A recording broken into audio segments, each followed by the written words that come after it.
Movie opens with 17 seconds of bad CG space porn. If the Predator has the space-time opening thingamabob on his ship, then why in the did he wait until now to use it? Could have easily done this earlier before he started taking hits from the other ship. Aliens that crash land in movies always seem to find jungle areas that just so happen to have army guys on a mission in them. Two morons really making bets on whether a drug cartel has executed these hostages. Absolutely. I believe that was implied, yeah. Just checking, I'm in for 20. Character poses a question about the moral integrity of his fellow cohorts and then goes along with them, proving he is even more ethically challenged cliché. This is also known as the Shane Black School of Character Development. I would have loved to have heard the phone calls setting up this hostage meet. You know that muddy area in the middle of f***ing nowhere where there's a random street light set up? Of course, who the f*** doesn't? Good, we'll meet there at 10. Don't wear nice shoes. It's too bad that we humans evolved to be attracted to the green goo. We cannot resist its mysterious nature and desire to touch it. It's evidence. Ain't nobody gonna believe this one. But they will when Quinn shows them a mask? They're more likely to think he's stopped by a party city. So you're telling me the Predator skinned Haynes alive 30 feet from Quinn and Dupree, and they didn't hear a scream or whatever the sound skinning a human makes? Why did the Predator show itself even that long? Predator movie steals the weapon arm thing from Daniel Craig in Cowboys and Aliens. And just like Craig, he doesn't know how the works, but it will conveniently ex machina situations throughout the movie. This is an excellent shot, but wouldn't the blood just be pouring in the Predator's eyes? Unexplained ball from the arm weapon that just knocked a Predator unconscious and sliced my buddy in half? Probably not that dangerous. Sterling K. Brown comes in already chewing a Nicorette, pops another here, and goes for yet another one here. How much goddamn Nicorette do you need? And how much Nicorette explains that the character might be battling something. I guess is one piece. One f***ing piece. But why do that when you need to show the man's got demons, yo? Now what's in the pack, not the backpack.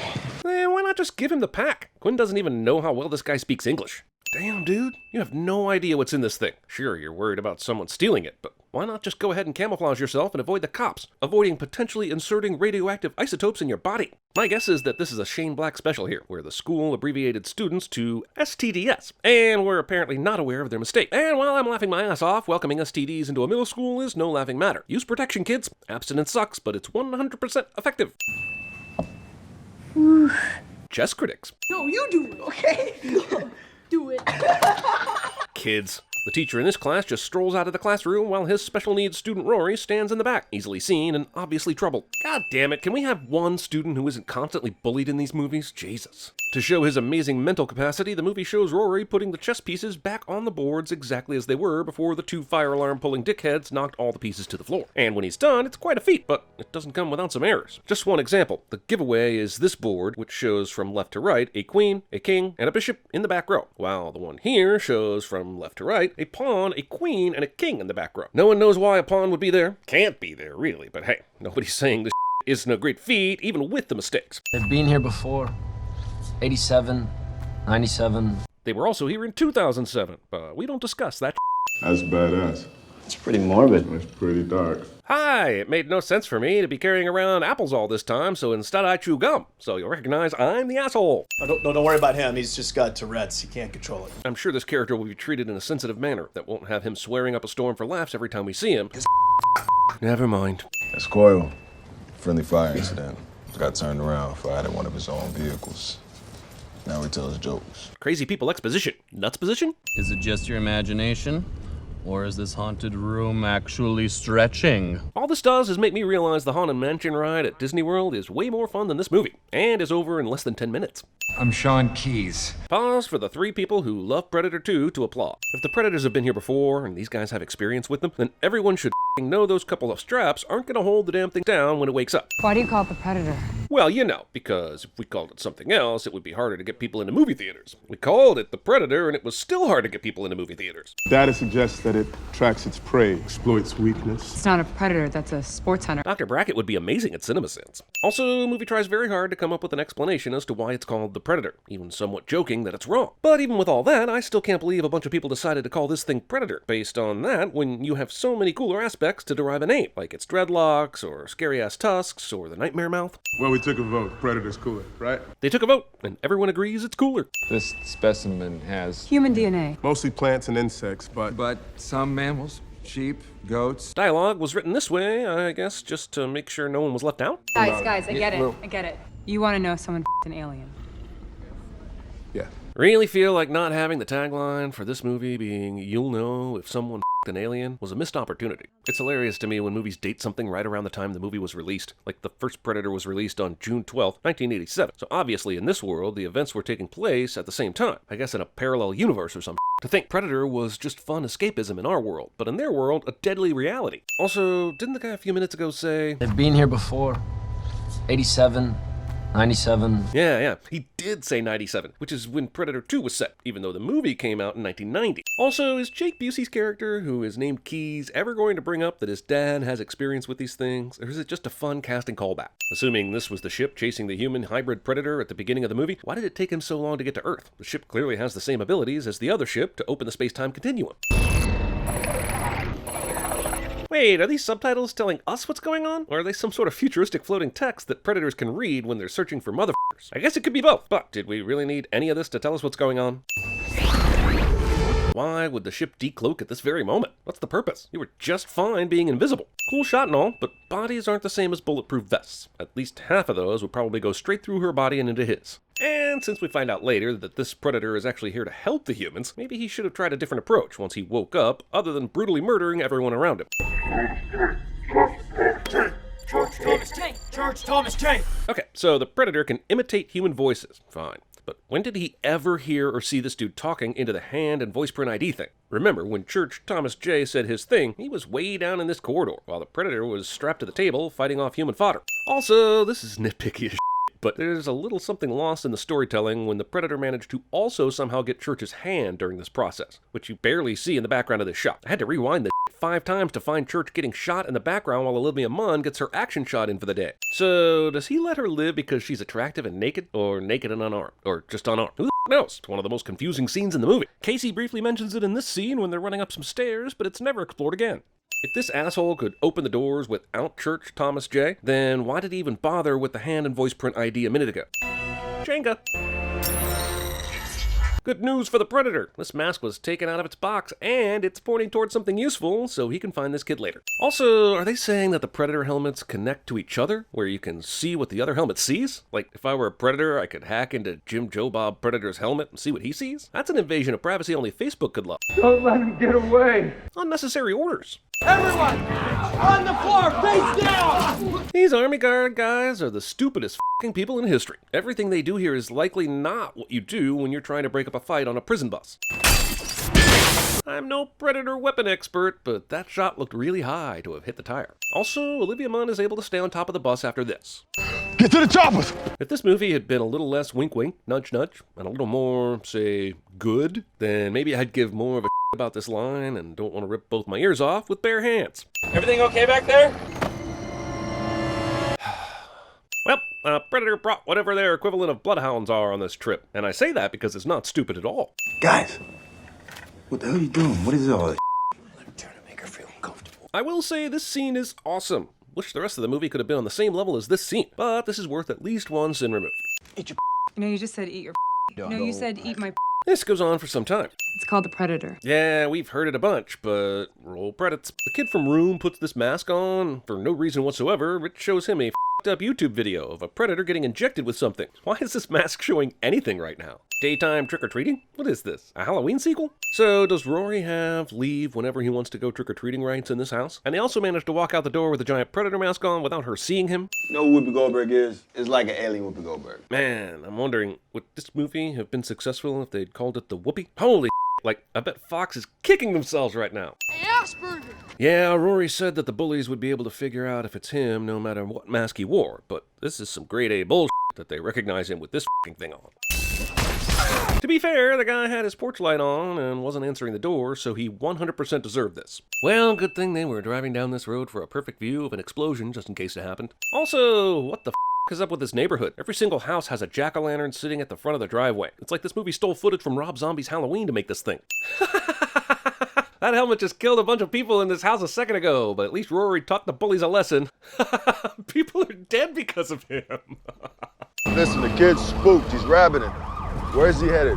Where's someplace he knows? Of course, this means that absentee father Quinn will make a direct beeline to find his son on a baseball field, because of course he does. You know, there have been a lot of dumb creature ideas in movies. Killer leprechauns, ghoulies, and puppet masters. But predator dogs might be the absolute worst. I mean, why did the dogs have dreadlocks too? Did Nebraska just lobotomize a predator dog? Because it sure as f looks like Nebraska just lobotomized a predator dog. And now they're just letting it wander the streets for some reason? What the f? You okay? Yeah, I mean, I just straight up murdered a dude a few minutes ago, so I'll probably have to deal with those repercussions at some point. But otherwise, can't complain. I don't understand this predator guy. No problem killing every f***ing asshole that walks in his path. But when it comes to Quinn and his merry band of crazy army dudes, he lets them live in every situation. Predator versus Predator, Requiem. You know what I think? I think this one went rogue, a runner. And I base that on absolutely nothing I could possibly know at this point in time. Holy shit, for this whole movie I thought this was Charlie Hunnam. And now I realize it's Boyd Holbrook from Logan. I bet these guys stirred up some double trouble back when they were kids in the same high school in Kentucky and England. I'll tell you a secret. Truth is, kid, I never grew up the way I wanted. Great, skip. This is more than spinal fluid. You know that by looking at it under a microscope? A species you haven't even gotten a chance to study yet? Don't you have to run some tests to make this proclamation? Did you not see the new Predator? It's evolving. We're being upgraded. Can we get through this movie before we start working on titles for the next one? How did Traeger find Quinn and all the military guys at their hideout? We knew they were looking for Rory, but what did they use to track them down in the middle of nowhere like this?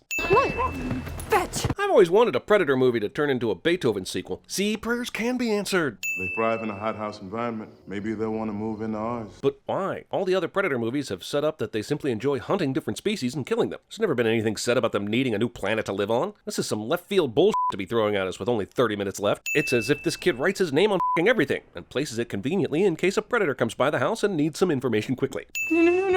Predator Dog Ex Machina. Jesus, he even brought a grenade? This would be the first dog aptly named Lucky. Nettles, what's her 20? I can follow your boy's chopper right lock into his frequency. A super secret government chopper can be tracked by a news chopper? Been trying to figure out what these bird chirping motherfuckers been saying since 87. When you were 11? Somehow, despite Traeger's helicopter leaving way earlier than Quinn's helicopter, Quinn was still able to get here in time to see his son enter the alien spaceship from his sniper nest. This also means that Quinn's helicopter landed somewhere without anyone hearing it or detecting it. He deboarded and ran to his position before Traeger led Rory here. So what the f*** has Traeger been waiting for this whole time? I mean, a ranger sniper tripping wire sensors? He's got to be creating a diversion. If Quinn is camouflaged right now, why did he need a diversion? Why not go for the sneak attack and not even clue anyone in that he's here? All the tripwire thing does is get everybody on alert. Key and slice. Oh, Jesus. Why the f*** does the Predator even care about this guy? Sure, the movie needed a way to complicate Quinn's escape plan, but the idea that the Predator was just wandering around in the woods and just happened to run into Quinn's key sniper is some major bull. Hey, McKenna, be reasonable. There's 6 of you, 7 of us. Is Traeger still talking smack to Quinn with an 11-foot Predator nearby? I detect one among you who is a true warrior, the one called McKenna. He will be your leader. He will be my pride. Because the movie says the Predator loves hunting as much as killing, he puts Quinn and the rest of the crew in a most dangerous game situation. Or because of the Busey connection, a surviving the game situation. But truly, honestly, you gotta be f***ing kidding me. Also, the movie takes an hour and 19 minutes to truly Predator. I heard something. Why would he throw the Predator boomerang instead of just firing his gun? Dr. Brackett has to be the most combat-ready biologist ever. Bax, no! For absolutely no reason at all, Bax goes in for a close-up knife kill, where the Predator is not only losing the fight, but is on f***ing fire. Not to mention a hail of bullets going into his body right now. What's a knife gonna do? Traeger! I don't think the Predator weapon is supposed to work that way. Also, funny death and all, but you give that to one of the henchmen, not your main f***ing human villain. Coyle and Baxley were going to die agonizing deaths, and they knew they had to kill each other, but damn, they didn't even count to 3. How did they know when to fire? I love you. Hey! I'm the one you want! What does this do? Does he really think this distraction is going to be enough to stop the Predator and give his kid a chance to get out of the jungle? Also, why hasn't he told Rory to get invisible already? He said he wanted me! No, he said he wanted McKenna. Why would the Predator, after scanning everybody and finding one true warrior, simply call the kid McKenna when there are 2 McKennas? This is like Office Space when Drew tells Peter that Joanna f***ed Lumberg, knowing full well that Lumberg is what everybody calls the boss, and not that asshole with the same last name who moved to Atlanta. Yo, he's taking off! In all honesty, this should be exactly like the other guys, when The Rock and Samuel L. Jackson jump off a building and just die. Considering this is Shane Black, I'd almost expect him to think the same way here. But I guess he's not above heaping loads of bullshit on the audience when the movie needs a hero to save the day. Let's take it down! With my son inside it! Yeah! Why does the force shield start covering the ship like a rolled up blanket instead of simply covering the entire ship on demand? This works. Even if he memorized the code his kid put in the other ship, it's the same code, and it opens during flight. Quinn gets pulled out of the ship with the grating tied to his foot. The grating, of course, prevents him from falling out of the ship immediately. He somehow misses every tree possible. The grating finally gives and allows Quinn to hang from a tree, and I might be out of tolerance, and my bullshit bank has gone broke. Why are you no invisible? How the did she find the little ball that Rory dropped in the middle of the dark-ass woods? Remember in the original when Arnie had to use the Predator's strength against it and set traps and Well, now we just have Boyd Holbrook fight it mano-a-mano and still somehow come out the victor. That's so much better. Toss it! Aaron Rodgers taught her well. What are you? Shut the up. Out of all the dumb callbacks to the original, this might be the worst, because Quinn already knows exactly what the Predator is. Also, I'm confused. Bullets never did to the Predator the entire time they were firing billions of them earlier. Why do they work now? Is it because he finally has the advantage and it's time for the movie to be over? Dad, the pod sent me a message. Just now? Damn, dude, you cracked the Predator code pretty quickly in this movie. You knew nobody could know unless they had your magical brain abilities. And yet, even after figuring out everything, you still had to wait for the pod to send you a message about what was inside it. Predator killer technology, gifted to the humans, does everything in its power to seem malevolent, when all it really had to do was leave some goddamn instructions. What the hell is that? That's my new suit, Bubba. Hope they got it in the 42 long. Double sigh.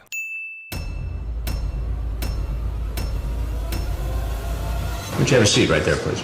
As you might have heard, we recently announced the inaugural year of Sin Week. It's coming up soon. Holy sh**! Sin Week is an e-convention that you can access at all levels of patronage. We'll have 5 CinemaSins videos that week for members, panels, a live podcast, and much more. Oh, you have no idea! And if you're signed up at the top tier, you're eligible to attend Sin Week in person. Hang out with Chris, Jeremy, and the Sins gang in beautiful Nashville, Tennessee. Ray took his ass to Nashville! You'll be teeing it up at Topgolf. You'll even be treated to some great food. This is so scrumptious. If you haven't already, sign up today at patreon.com/cinemasins. Join the club. We accept that one of us. Google got one of us. Space, the final frontier. These are the voyages of the Starship Enterprise. Guess you'd like to see the big tamale, huh? 1 second it's on the grid, the next it's ghosting. Damn it. I got some beers. Let's drink them. Allow me to introduce myself. My name is Cork. I'm kind of like the leader in here. He supervised 23 close precision engagements across 5 continents, and he has 13 confirmed kills. And he is one of only 14 captains in the armed forces to ever receive a Distinguished Service Medal and the Silver Star. I love Chuck Bortowski, and I don't know what to do about it. This can only be one person. Hank! Hank! Next time you f***ing put a hand on me, I'ma f***ing rip your face off, bitch! I immediately regret this decision. Casey! I'll be right back! He needs some milk! What are you? I'm Batman.